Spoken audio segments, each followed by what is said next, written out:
Are you ready to boost your English skills and get fit at the same time? Stay with me because today we're diving into 30 essential fitness phrases that will have you speaking like a fitness pro in no time. Hi, I'm Jer and welcome back to Learning English Pro, where I help you improve your English fluency with practical lessons for real-life situations. Today's lesson is perfect for anyone, whether you're a physiotherapist, a personal trainer, or just someone who loves hitting the gym. These phrases are designed to be useful across the fitness world. And today we're going to treat English like a workout. We'll be breaking down the meaning and form of each phrase, showing you how to use them in real-life situations, and of course, perfect your pronunciation. And this lesson is just the beginning. It's part of my Fitness and Exercise in English Masterclass, a comprehensive series of lessons covering everything you need to know about fitness and sports-related vocabulary. From gym equipment and cardio exercises to general gym vocabulary, a lesson on 50 injury terms, and sports-specific lessons like soccer, rugby, and lots more. This masterclass is designed to cover it all, whether you're training, recovering from an injury, or just cheering on your favorite team. These lessons will give you the language skills you need. To help you navigate this lesson, check out the timestamps in the video description. You can jump to any section or revisit phrases at your own pace. This lesson is great if you're an active learner or a passive listener. For active listeners, choose the lesson that interests you the most. Find a quiet space and take notes with a pen and paper. Think about ways you can incorporate the English in the lesson into your daily fitness activities. And for my passive learners, play this video in the background and get on with your day. This is a great way to engage your natural listening learning skills. For my student members, there's a huge guide that accompanies this lesson, packed with additional practice and exercises. You can find it under the membership tab. If you haven't joined yet, click the link in the video description to sign up and get access to all my exclusive lesson materials.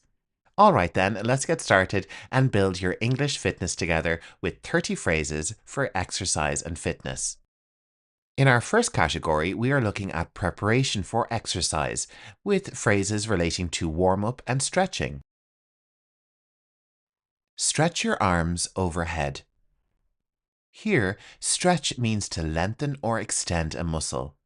The direction overhead tells you to reach above your head, helping you to warm up your shoulders, arms, and upper back before any workout. Let's take another listen. Stretch your arms overhead. Let's move on to our second phrase. Loosen up your shoulders. Loosen up is a phrasal verb meaning to relax or gently prepare muscles. Tight shoulders can restrict movement, so this phrase ensures you're ready to exercise without discomfort. Loosen up your shoulders. Rotate your hips in circles. Rotate means to move something in a circular motion. The hips are a crucial joint for movement, and rotating them helps improve flexibility and prevent stiffness during exercise. Rotate your hips in circles. Let's move on. Bend forward and touch your toes. Bend refers to the act of leaning your upper body forward. This stretch targets your hamstrings, calves, and lower back, all critical areas to prepare for physical activity. Bend forward and touch your toes. Take deep breaths while you stretch. Take deep breaths is an important part of stretching, as it helps you relax and improves oxygen flow. Trainers use this to help you ease into stretches without tension. Take deep breaths while you stretch. Our second topic of phrases relates to heart-boosting activities, like cardio and aerobic exercises. Pick up the pace for 30 seconds. Pick up means to increase, and pace refers to speed. This phrase is commonly used during interval training to get your heart pumping and build endurance. Pick up the pace for 30 seconds. Jog in place to get your heart rate up. Jog in place means running without moving forward. This is a common warm-up exercise that helps elevate your heart rate and prepare your body for more intense cardio. Jog in place to get your heart rate up. Our next phrase is, keep your arms pumping while you run. Pump here means to move your arms quickly back and forth. This action adds momentum to your run and engages your upper body for a more effective workout. Keep your arms pumping while you run. Let's move on. Maintain a steady rhythm as you cycle. Maintain means to keep something consistent. A steady rhythm refers to pedaling at a smooth, even pace, ensuring your workout is effective and controlled. Maintain a steady rhythm as you cycle. Cool down with a slow walk. Cool down means to gradually reduce your heart rate after exercise. A slow walk allows your muscles to relax and prevents dizziness. Cool down with a slow walk. Our next set of phrases all relate to building muscle and endurance with strength training. Lift the dumbbells slowly and with control. The verb lift means to raise something, and the phrase with control is a reminder to avoid fast, uncontrolled movements that could lead to injury. Lift the dumbbells slowly and with control. Bend your knees as you squat. Bend means to form a joint angle. In this case, bending your knees helps lower your body into the correct squat position, which targets the thighs and glutes. Bend your knees as you squat. Our next phrase is, push the barbell overhead in a smooth motion. Here, push refers to applying force to move something upward. When paired with barbell, this phrase targets upper body strength and shoulder muscles. Push the barbell overhead in a smooth motion. Grip the pull bar tightly for stability. Grip means to hold firmly. When doing pull-ups, a tight grip is essential for maintaining balance and control. Grip the pull-up bar tightly for stability. Brace your core as you lift heavy weights. Brace means to tighten or prepare. This phrase reminds you to engage your abdominal muscles to protect your back during weightlifting. Brace your core as you lift heavy weights. Our next topic is all about range of motion and relates to flexibility and mobility training. Stretch your hamstrings by bending forward. Stretch means to lengthen a muscle. Hamstrings are the muscles along the back of your thighs, and this movement helps prevent stiffness and improves flexibility. Stretch your muscles by bending forward. Hold the stretch for 20 seconds. Here, hold means to maintain a position without moving. Trainers emphasize holding a stretch to allow muscles time to relax and lengthen. Hold the stretch for 20 seconds. Rotate your arm in circles. Rotate involves circular motion. Arm rotations warm up the shoulders and improve mobility. Rotate your arms in circles. Extend your leg straight behind you. Extend means to straighten or lengthen. This movement activates the leg muscles and improves balance. Extend your leg straight behind you. Align your back before starting the stretch. Align means to position properly. Maintaining correct alignment ensures safe, effective stretching and reduces the risk of injury. Align your back before starting the stretch. Our next batch of phrases relate to everyday movement training. It's all about functional fitness. Lift the heavy box using your legs, not your back. Lift means to raise or pick up. Trainers often use this phrase to teach proper lifting form, preventing strain on your lower back by using leg strength instead. Lift the heavy box using your legs, not your back. Carry the kettlebell close to your body. Of course, carry means to hold or move an object. Keeping the kettlebell close to your body helps maintain balance and control. Carry the kettlebell close to your body.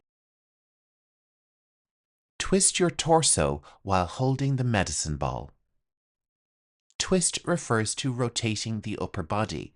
This exercise targets the oblique muscles and improves core strength. Twist your torso while holding the medicine ball. Let's move on. Shift your weight to one side during lunges. Shift means to move from one position to another. In this case, it's about transferring weight to maintain balance during exercises like lunges. Shift your weight to one side during lunges. Maintain balance as you step onto the platform. Maintain means to keep steady. Functional fitness often includes movements requiring balance, such as stepping up onto elevated surfaces. Maintain balance as you step onto the platform. Our last batch of phrases relate to post-workout care, recovery and cool-down. Relax your muscles and let them recover. Here, relax means to release tension. Post-exercise relaxation allows muscles to recover and grow stronger. Relax your muscles and let them recover. Our next phrase is hydrate with water to aid muscle recovery. Hydrate is a critical term in fitness, meaning to drink enough fluids. Water supports muscle repair and prevents dehydration. Hydrate with water to aid muscle recovery. Roll out your calves using a foam roller. Roll out means to apply pressure using a rolling motion. Foam rollers help massage muscles, reducing soreness and tension. Roll out your calves using a foam roller. Ease into the stretch to avoid injury. Ease into means to move gradually. Stretching too quickly can cause strain, so this phrase is a gentle reminder. Ease into the stretch to avoid injury. Take deep breaths to help your heart rate return to normal. Take deep breaths means to inhale deeply and exhale slowly. This technique calms the nervous system and aids recovery. Take deep breaths to help your heart rate return to normal. Well done, you've completed this lesson on 30 essential fitness phrases. By now, you should feel more confident using these phrases in a gym, during training, or even in casual conversations about exercise. Student members, don't forget to download the comprehensive guide for this lesson from the membership tab. It's packed with extra exercises to help you practice what you've learned today. And don't go anywhere. The next lesson coming up is all about gym equipment vocabulary, so you'll be able to describe and use everything from dumbbells to treadmills like a pro. Remember, you can use the timestamps in the video description to review any part of this lesson. And if you found it helpful, don't forget to like, comment, and subscribe to my channel for more practical English lessons.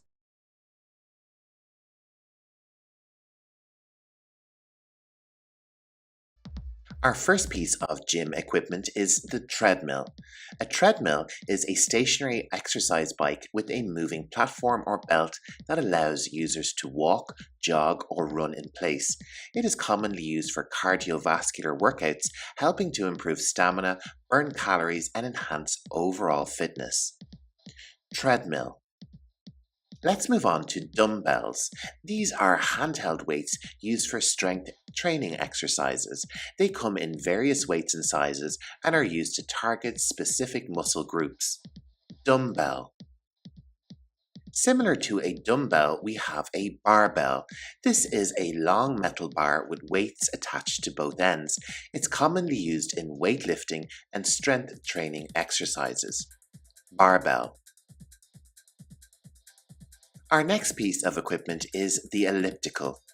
This can be also known as an elliptical trainer or cross trainer, and it's a stationary cardio machine that simulates activities like stair climbing, walking, and running without causing excessive impact on joints.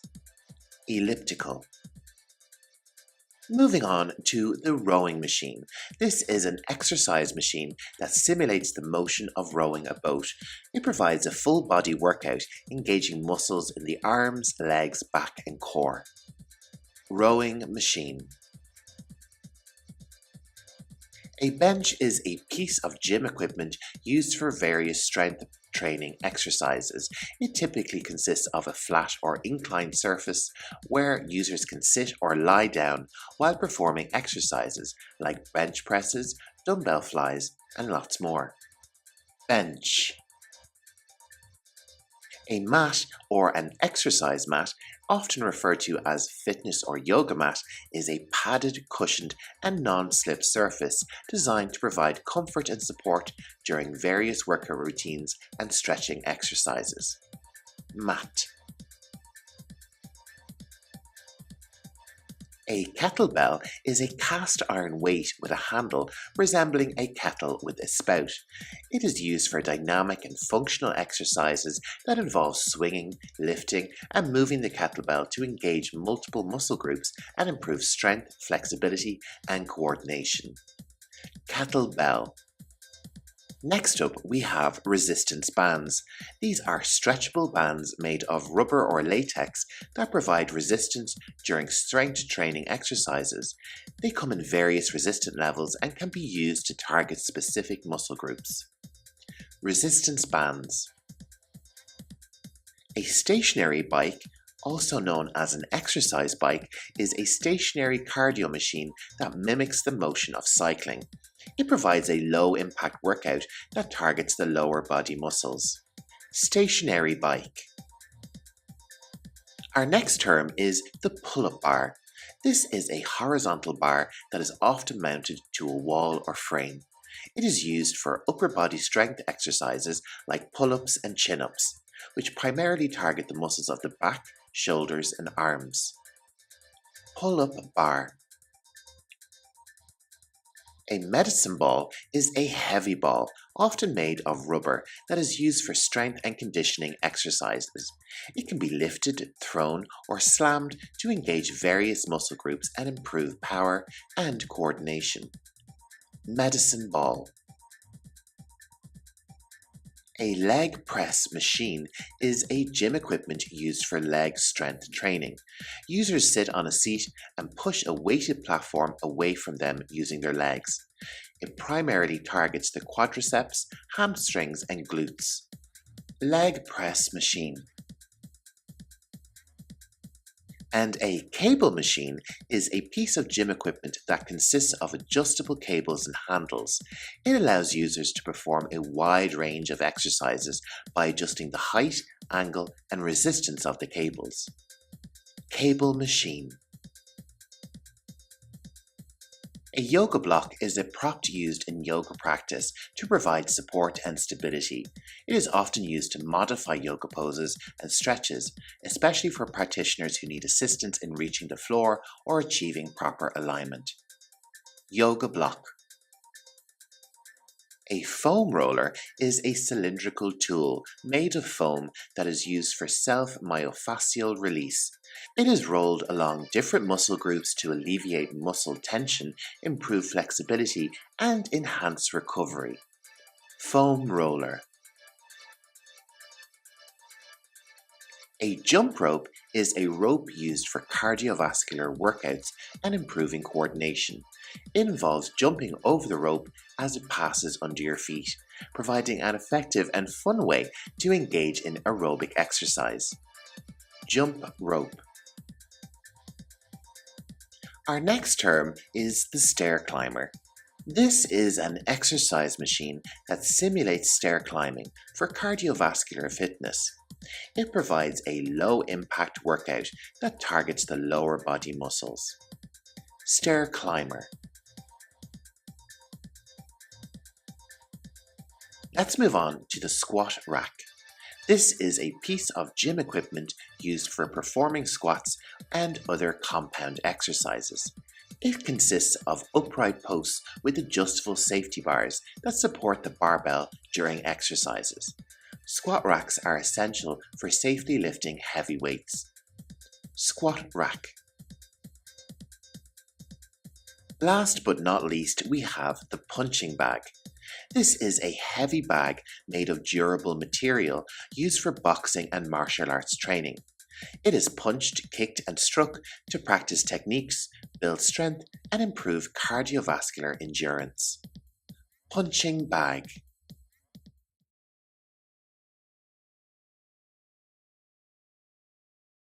Let's dive straight into our first term, cardiovascular. The term cardiovascular refers to anything related to the heart and blood vessels, particularly the circulatory system. It encompasses activities, exercises, and conditions that have an impact on the health and function of the heart and blood vessels. Cardiovascular exercises specifically focus on activities that elevate the heart rate and increase blood circulation, promoting cardiovascular health and endurance. These exercises are crucial for maintaining a strong heart, improving lung capacity, and enhancing overall fitness. So let's take a look at some of the exercises recommended for cardiovascular activity. And the first one is jogging. Jogging is a moderate intensity aerobic exercise that involves running at a steady, comfortable pace. It's great for beginners and helps improve cardiovascular endurance over time. Running is a high-impact aerobic exercise where you move at a faster pace than jogging. It boosts lung capacity, burns calories, and enhances cardiovascular health. Let's move on to cycling. Cycling is a low-impact exercise, unlike running, that can be done outdoors or on stationary bikes. It strengthens leg muscles, improves stamina, and provides an effective cardiovascular workout. One of my favorite exercises is swimming. Swimming is a full body workout that engages various muscle groups. It's gentle on joints and enhances lung capacity while improving heart health. An exercise that reminds me of being a child is jump rope. Jumping rope is a fun and efficient way to raise your heart rate. It enhances coordination, strengthens calf muscles, and offers a fantastic cardiovascular challenge. Another fun exercise is dancing. Dancing combines cardiovascular exercise with creativity. It improves coordination, balance, and cardiovascular endurance while making workouts really enjoyable. Rowing is a full-body workout that targets multiple muscle groups. It's excellent for cardiovascular health, muscle toning, and calorie burning. Aerobics or aerobic exercise include movements like jumping jacks, side steps, and kicks. They enhance heart and lung function while increasing overall stamina. Our final cardiovascular activity is kickboxing. Kickboxing combines cardio and strength training. It improves cardiovascular fitness, coordination, and helps in stress relief.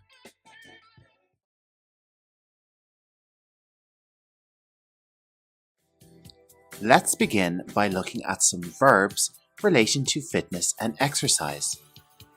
And our first verb is the verb to exercise. Repeat after me.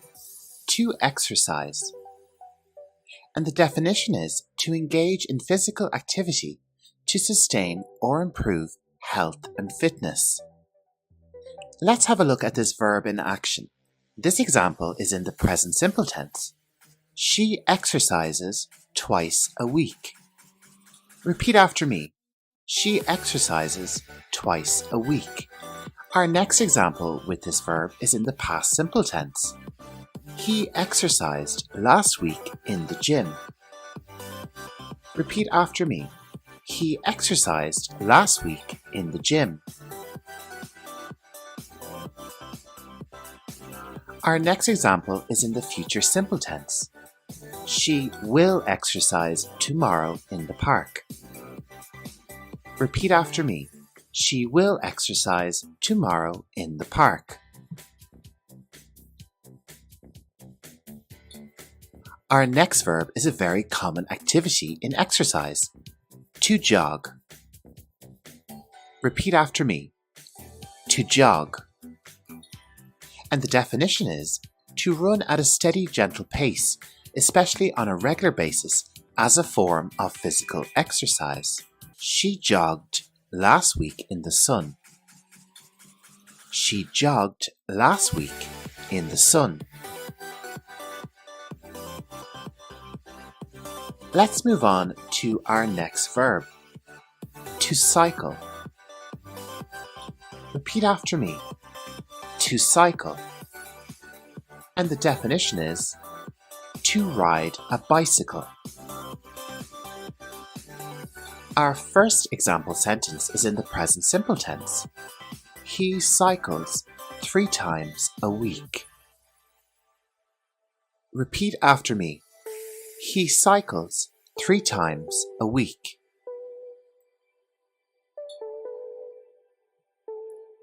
Our next example is in the past simple tense. He cycled in the mountains last week. He cycled in the mountains last week. And in the future simple tense, he will cycle his bike next week. Repeat after me. He will cycle his bike next week.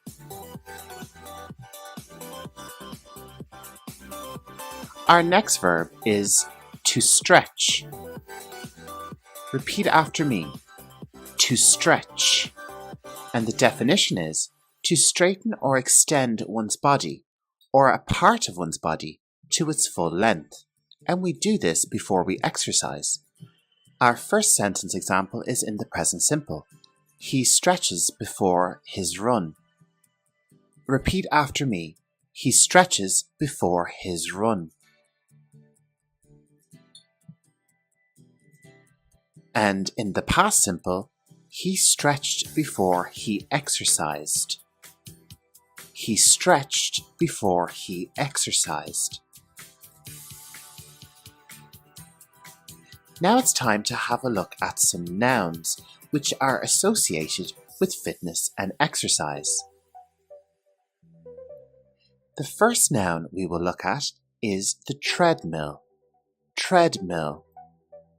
Let's use it in a sentence with one of our verbs. Jack jogs on the treadmill. Repeat after me. Jack jogs on the treadmill. Our next noun is a place.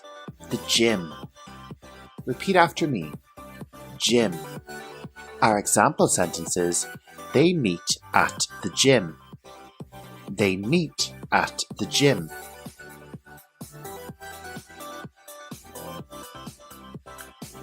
Our next noun is weights. Repeat after me. Weights. And our example sentence is, I use the weights to exercise. Our next noun is muscle. Repeat after me. Muscle. And our example sentence is, exercise can build muscle. Exercise can build muscle. Our next noun is an activity. Yoga. Repeat after me. Yoga. And our example sentence is, yoga can be very relaxing. Yoga can be very relaxing. Now it's time for the final part of our video, adjectives. And let's use these adjectives along with the other words we've learned to create longer sentences. The first adjective we will look at is muscular. Repeat after me. Muscular. And our example sentences. Sean exercises with weights and is becoming very muscular. Sean exercises with weights and is becoming very muscular.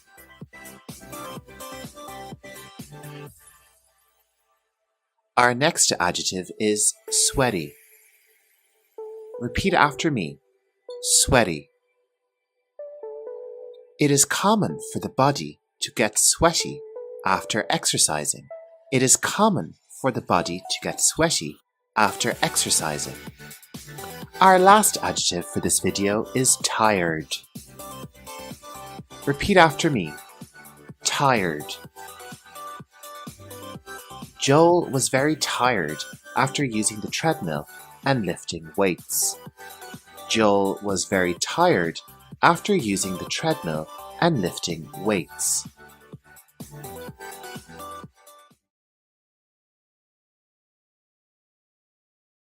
Professional English. Student members can access a handy guide for this lesson in the Membership tab. It includes everything from today's video, plus exercises like my AI-generated homework to help you practice and remember what you learn. Here's how the lesson will work.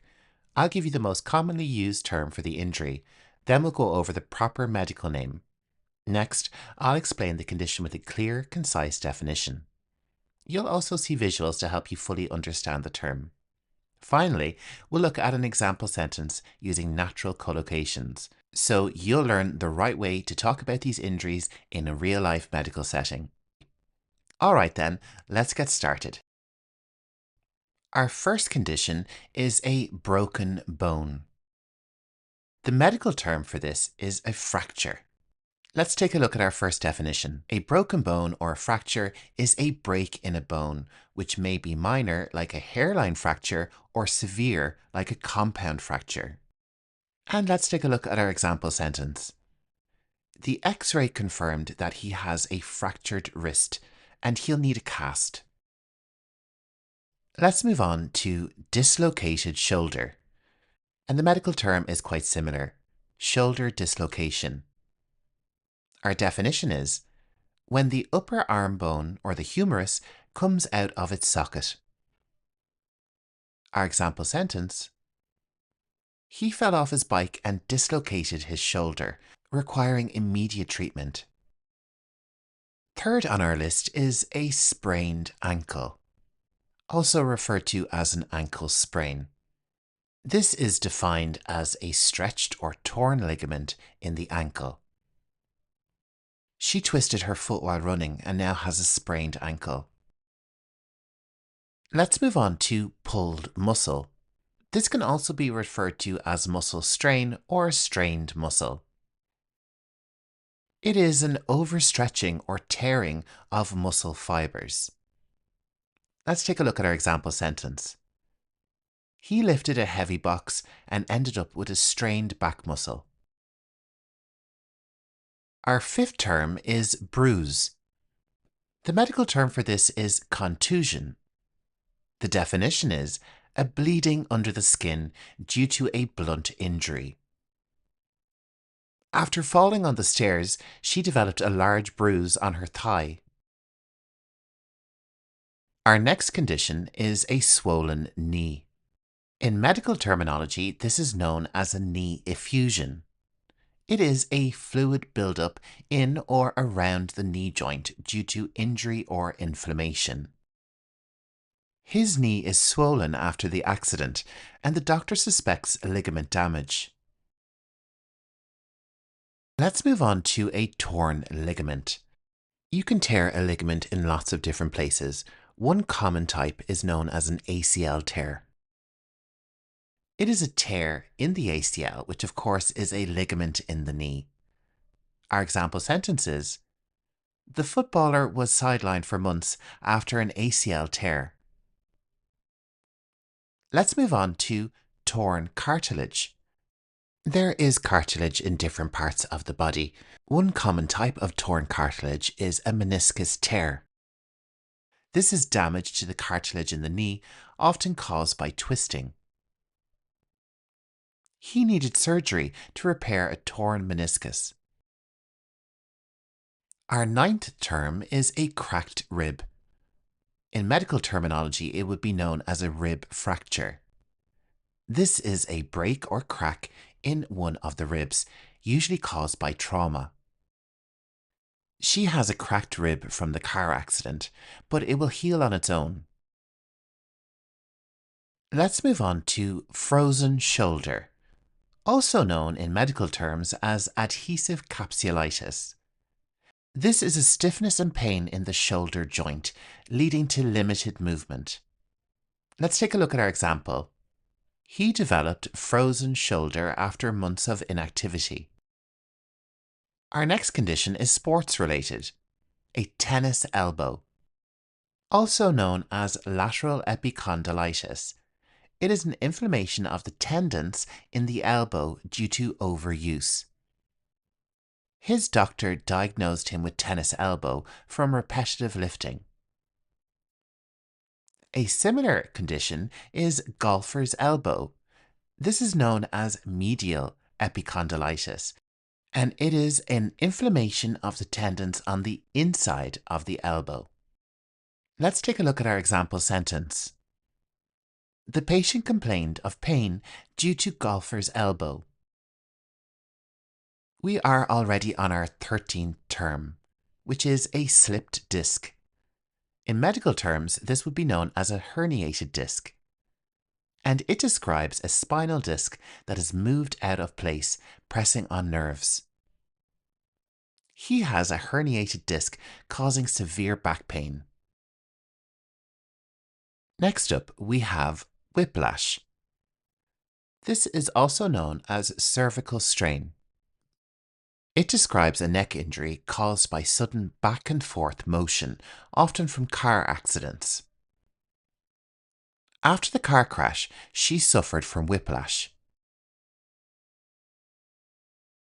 Let's move on to concussion. In medical terms, this could be called a mild traumatic brain injury, or an MTBI. This is a temporary loss of brain function due to a head injury. Let's take a look at our example. The boxer was taken to the hospital with a concussion. A common injury is a black eye, also known in medical terms as a periorbital hematoma. This is a bruising around the eye due to impact. He got a black eye after being hit in the face. Our 17th condition is a burst appendix. In medical terms, it might be called a ruptured appendix. This is a life-threatening condition where the appendix bursts, leading to infection. She was rushed to surgery for a ruptured appendix. Let's move on to collapsed lung, medically known as pneumothorax. This is where air leaks into the chest cavity, causing the lung to collapse. A severe injury caused a collapsed lung, requiring immediate treatment. Next, we have a gunshot wound. In medical terms, it might be called a ballistic trauma. And of course, this is an injury or a wound caused by a bullet or firearm. The patient arrived with a gunshot wound to the shoulder. A deep cut is another condition, also known in medical terms as a laceration. This is a deep tear or cut in the skin. The kitchen knife accident left him with a deep laceration on his hand. Let's move on to a burn, or in medical terms, a thermal burn. This is damage to the skin caused by heat, fire, or chemicals. The chef suffered a second-degree burn from boiling water. A similar condition is sunburn. This is also known as radiation burn, and this is skin damage caused by excessive UV exposure. After a day at the beach without sunscreen, she got severe sunburn. Our next condition is the opposite of sunburn, frostbite. And frostbite is what it would be known as in medical terms. This is tissue damage caused by extreme cold, leading to numbness and discoloration. Let's take a look at our example. The hiker developed frostbite on his fingers after being stuck in the snow. Let's move on to a nosebleed. In medical terms, epistaxis. This is bleeding from the nose due to injury or dry air. He had a nosebleed after getting hit in the face during the game. Next up, we have knocked out tooth, known medically as an avulsed tooth, and this is where a tooth has become completely dislodged from its socket. The boxer had a knocked out tooth and needed immediate dental care.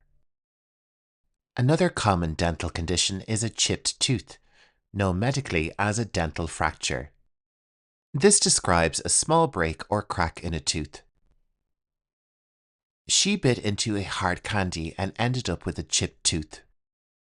Condition number 27 is a split lip. In medical terms, it's known as a lip laceration, and this describes a deep cut or tear in the lip. He fell off his bike and ended up with a split lip. Next up, we have stab wound. This can be known medically as a penetrating trauma and describes a deep wound caused by a sharp object. Our example is, the paramedics treated a patient with a stab wound to the abdomen.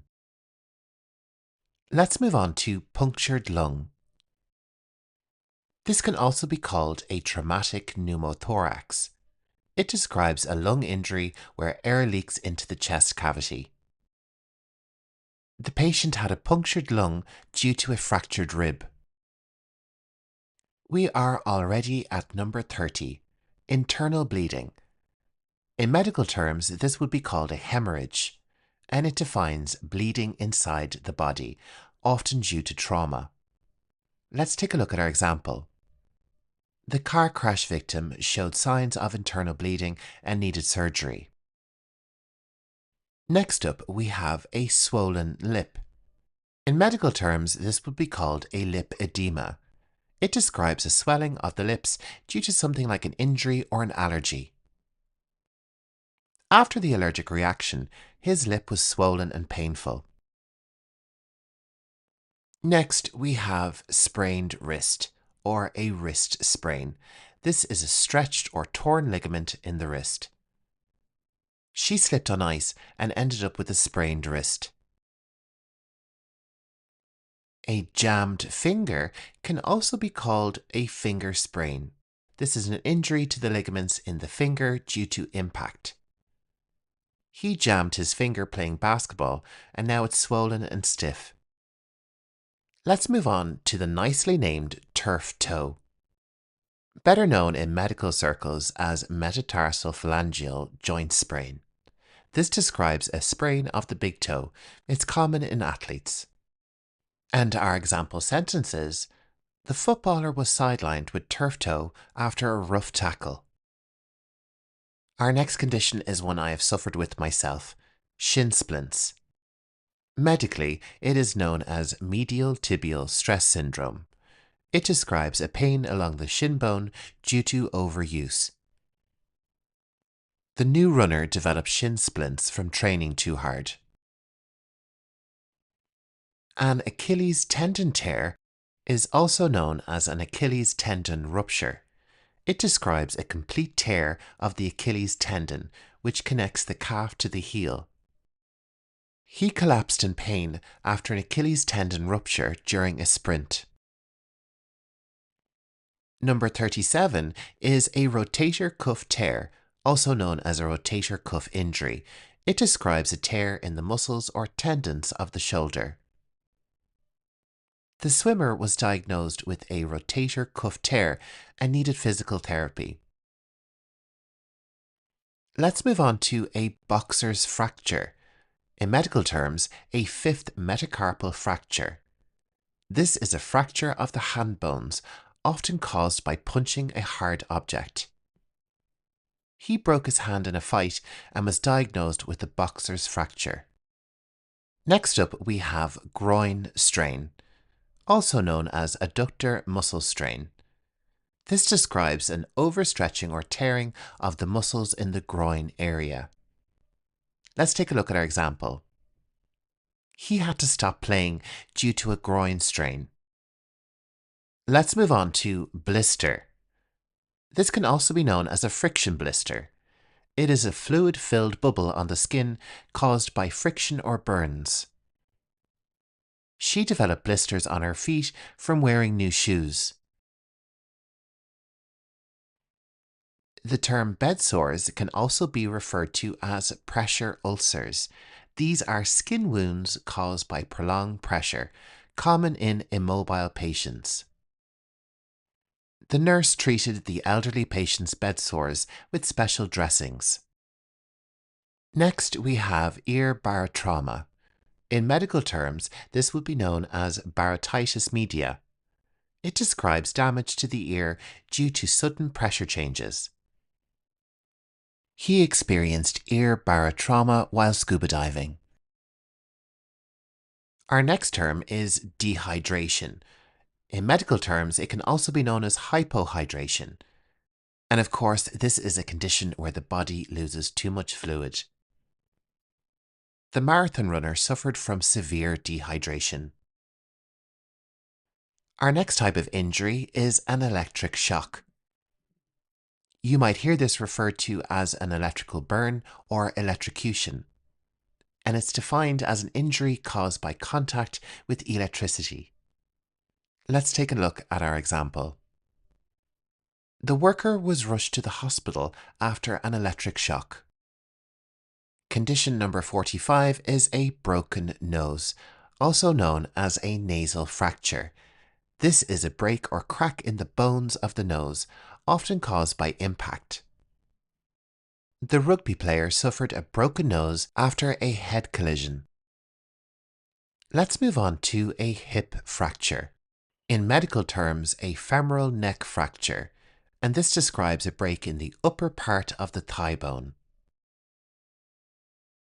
The elderly woman needed surgery after a hip fracture. Compartment syndrome or acute compartment syndrome describes pressure in a muscle area, cutting off circulation. Let's take a look at our example. The patient needed emergency surgery for compartment syndrome. Our next injury is an eye scratch. In medical terms, this could be known as a corneal abrasion. It describes a scratch on the eye's surface, causing pain and redness. The doctor prescribed eye drops for his corneal abrasion. Number 49 is a blood clot. There are lots of different types of blood clot. Today we'll cover deep vein thrombosis, or DVT. DVT is a clot in a deep vein, usually in the legs. He was diagnosed with deep vein thrombosis after a long flight. Our final condition is seizure injury, known as a postictal injury in medical terms. This is a trauma caused by uncontrolled body movements during a seizure. Let's take a look at our final example. He bit his tongue due to a seizure injury and required medical care.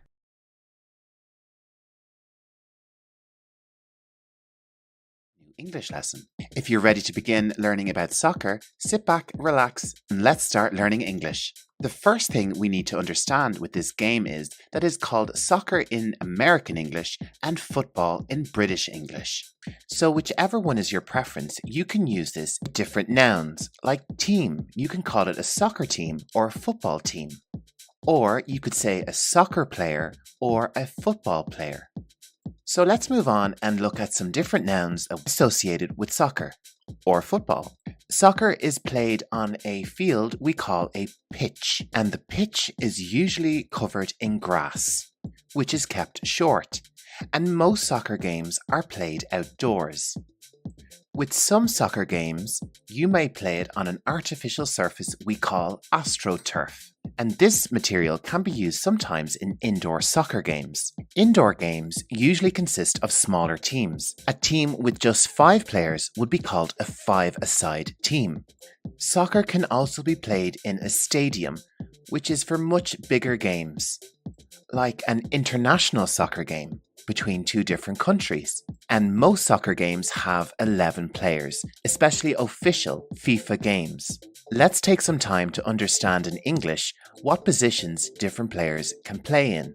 Any soccer game is comprised of two different teams which are opposing each other. The first position we will look at is the goalkeeper. Repeat after me. Goalkeeper. The goalkeeper's position is at the goal posts. Goal posts. And directly behind the goalkeeper is the net. Repeat after me. Net. Let's move on to the next position, which is defender. And there is usually 2 or 3 defenders on each soccer team. The next position is the sweeper. Repeat after me. Sweeper. And when this player has the opportunity, he or she will run all the way up the pitch with the ball to surprise the other team. The next position we will look at is midfielder. This position is called this because you are in the middle of the field when you're in this position. Depending on where you are, you could be a defensive midfielder, a central midfielder, or an attacking midfielder. So as you can see, there are subcategories for each position. Moving on, the next position we will look at is a forward. And these players are offensive players. They play near the opposing team's goalpost. The last position we'll discuss is a striker. This is a player whose job it is to score a goal. And the striker brings us to the end of our list of positions in soccer. Let's move on and have a look at some more nouns relating to soccer. And first up, we have a soccer ball, which is American English. And next up, we have a football, which is, of course, British English. And of course, you can just use the word ball if you prefer. Our next word describes people who are very enthusiastic about football and in their team in particular. These could be called followers, or they could be called supporters, or they could be called simply fans. Next up, we have a person who is very important in any soccer game. The referee. Repeat after me. Referee. The referee might give you a yellow card if you do something against the rules or act in a bad way. If you do something very serious during a soccer match, you might get a red card, which means the referee will remove you from the game. A referee can also award a penalty shootout. This gives a player the opportunity to score a goal against the other team. Repeat after me. Penalty shootout. Our next word is probably the most important noun in soccer. The goal.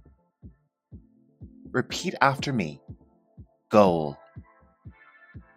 Okay, let's move on to some verbs relating to soccer, along with some example sentences. Our first verb is to kick. Repeat after me. Kick.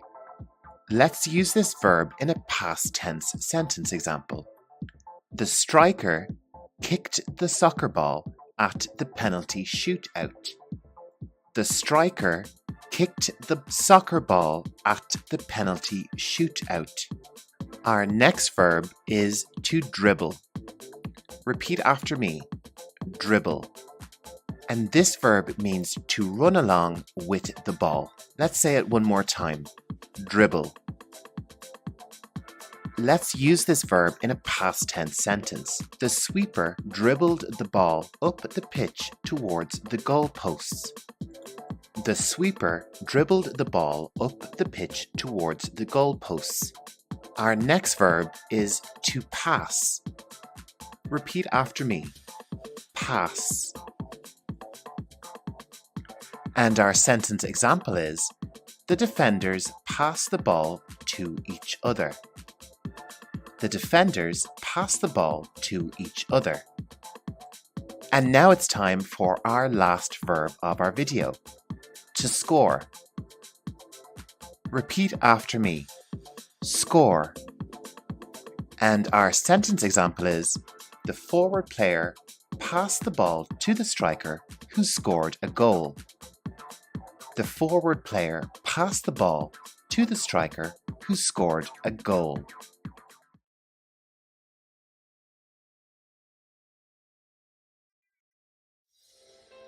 Rugby is a dynamic team sport played with an oval-shaped ball.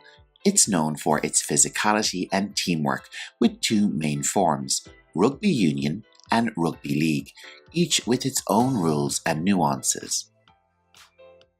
In rugby, a try is scored by touching the ball down in the opposing team's in-goal area. It's worth 5 points and is a key part of the game. After a try, a conversion is attempted by kicking the ball through the uprights. If successful, it adds 2 points to the team's score. A scrum is a method of restarting play, where the two teams engage in a tightly bound formation to contest for possession of the ball. A line-out is a set piece where the ball is thrown in from the sideline and both teams compete to catch it. It's often used to restart play after the ball goes out of bounds. In a ruck, players from both teams compete for the ball on the ground after a tackle. It's a crucial phase of play that determines possession. A maul is a situation where players from both teams bind together and attempt to move the ball up the field while it's held off the ground. A penalty kick is awarded to a team following an opponent's infringement. It allows the kicker to attempt to kick at the goal for 3 points. Another type of goal is a drop goal. This is a method of scoring where a player kicks the ball through the uprights during open play. It's worth 3 points and requires precision and timing. There is still lots more rugby vocabulary to come, but if you're interested in learning more sports vocabulary, make sure to check out my channel page, which features lots of additional sports-related vocabulary lessons. And I've included lots of the links for those in the description below. So getting back to our rugby vocabulary, a fullback is a versatile player positioned at the back of the team. They play a key role in defence and are often responsible for fielding kicks and counter-attacking. Another role in a rugby team is a half-back. Halfbacks are players of the team often divided into scrum half and fly half.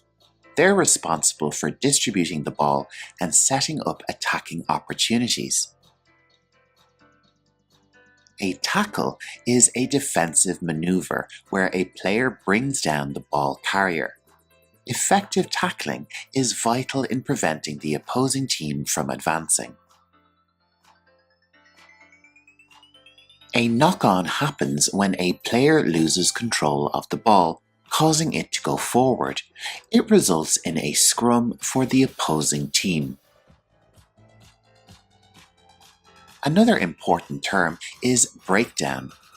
The breakdown is the phase of play immediately after a tackle or ruck. It's where the contest for possession and control takes place. The try line is the goal line that a player must cross to score a try. It's a significant part of the field and the ultimate destination for attacking teams.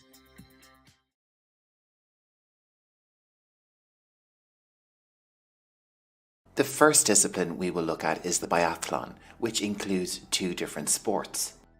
Repeat after me. Biathlon. It includes the sports of cross-country skiing, along with rifle shooting. Let's move on to our next discipline, which is the bobsleigh. This sport involves timed runs down a narrow, twisting ice track. The track is run usually by teams of 2 or 4 people. The vehicle used is called a bobsled. Another type of bobsledding is a discipline known as the skeleton. The The skeleton is a sport in which a person rides a small sled down a frozen track while lying face down and head first. Our next sport is luge. Repeat after me. Luge. Luge racers either go solo or work in teams of 2. And unlike the bobsleigh, a luge racer has much less protection. Let's move on to a very different type of sport, curling. Repeat after me. Curling. In curling, players slide stones on a sheet of ice towards a target area. There are 2 teams of 4 players. This game is similar to bowls, and the purpose is to accumulate the highest score for a game. Stones closest to the central target get higher points. Moving on, the sport of ice hockey is also played on a sheet of ice. Repeat after me. Ice hockey. A popular part of the Winter Olympics is figure skating. Repeat after me. Figure skating. This sport can be contested amongst individuals, pairs, or groups. Disciplines in figure skating include men's and ladies singles, pairs, ice dancing, and synchronized skating. Another type of skating in the Olympics is speed skating. This is racing on ice, and for shorter distances we have short track speed skating. Let's move on to different types of disciplines relating to the sport of skiing. And first up we have alpine skiing. Here, alpine is an adjective describing something relating to high mountains. This type of skiing race is also known as downhill skiing. Another type of skiing race, which is usually over a longer and flatter course, is cross-country skiing.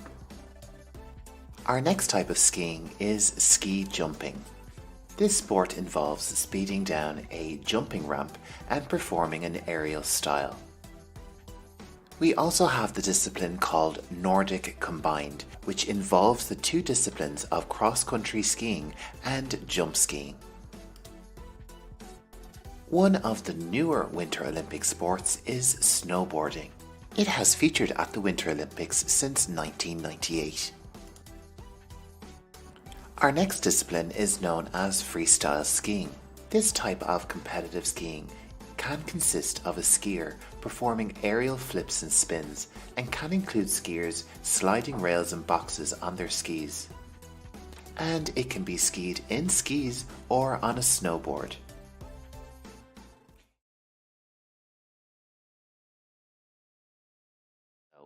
So let's jump right in and explore water sports and related equipment. One of the most important pieces of equipment for water sports is the life jacket or life vest. This is a flotation device worn for safety, providing buoyancy and allowing freedom of movement. This is an essential safety equipment for being on the water, and you'll see it used in lots of the sports we cover today. Whenever possible, you should always wear one. Let's move on to the exhilarating world of surfing. Here are some key pieces of equipment associated with this popular water sport. The surfboard. This is an essential tool for riding waves. Surfboards come in various shapes and sizes, each designed for different skill levels and wave conditions. The wetsuit is a thick neoprene suit that provides insulation and protects surfers from cold water. It allows for better maneuverability while keeping the body warm. Now, it's not possible to wear a life jacket on a surfboard, so a safety feature it has is a leash. This is a cord attached to the surfer's ankle. It prevents the board from drifting away in the waves. Let's explore the fascinating world beneath the waves with scuba diving. Here are some essential pieces of equipment for this underwater adventure. You're going to need a scuba tank. This is a container that holds compressed air, allowing divers to breathe underwater for extended periods. You'll also need a mask. This is a piece of equipment that covers the eyes and nose, enabling divers to see clearly underwater while keeping their nose equalized.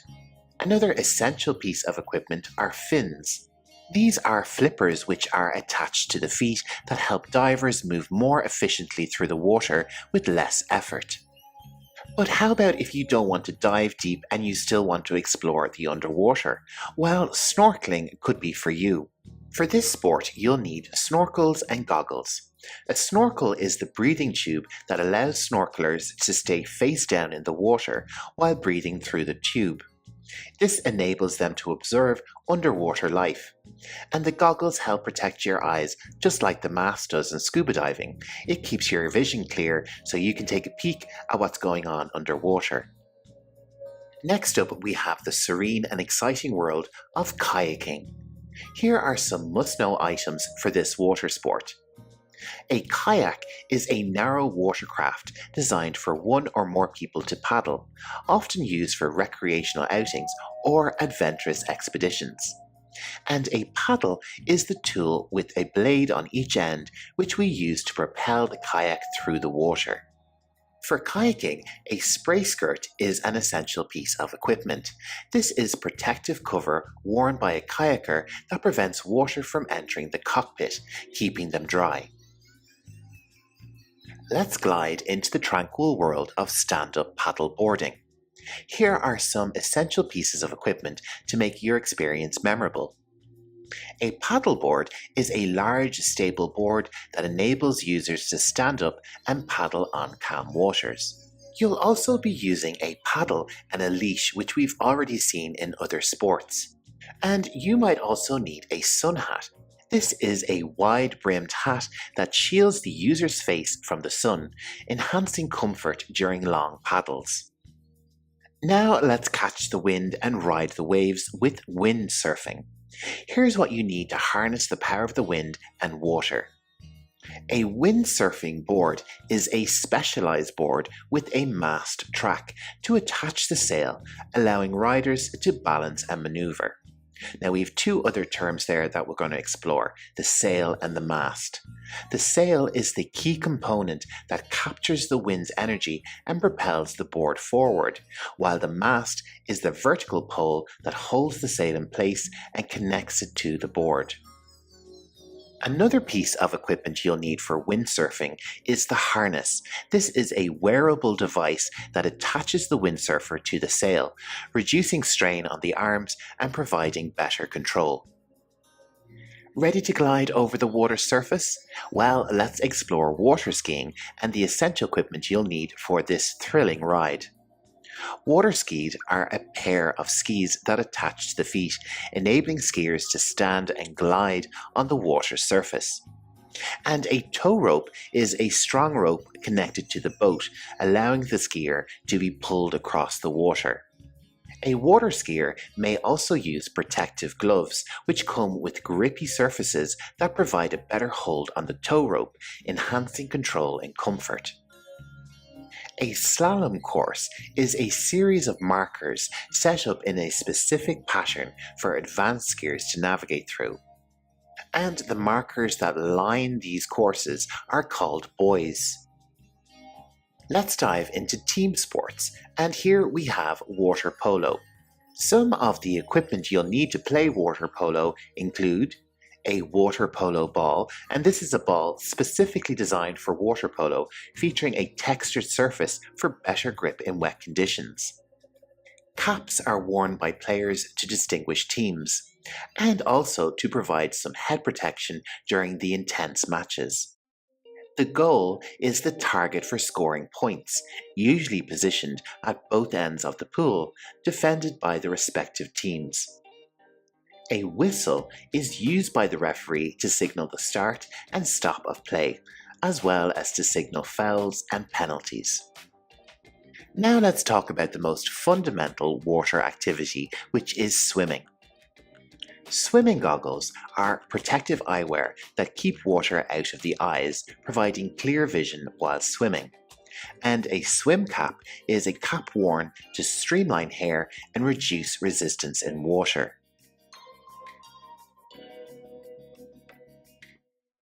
Swim briefs are a form-fitting masculine garment designed for swimming. These types of tight-fitting garment minimize drag, allowing for ease of movement. We also have the feminine equivalent, the swimsuit. The three most common types of fabric used in swimwear are elastane, polyester, and nylon. A common piece of equipment used in swimming is lane dividers. These have two functions. They create definitive lanes which help swimmers avoid collision, but they also keep the water relatively flat and calm. The kickboard is a buoyant board that swimmers hold onto to isolate the lower body while focusing on kicking drills. A kickboard would be a type of flotation device.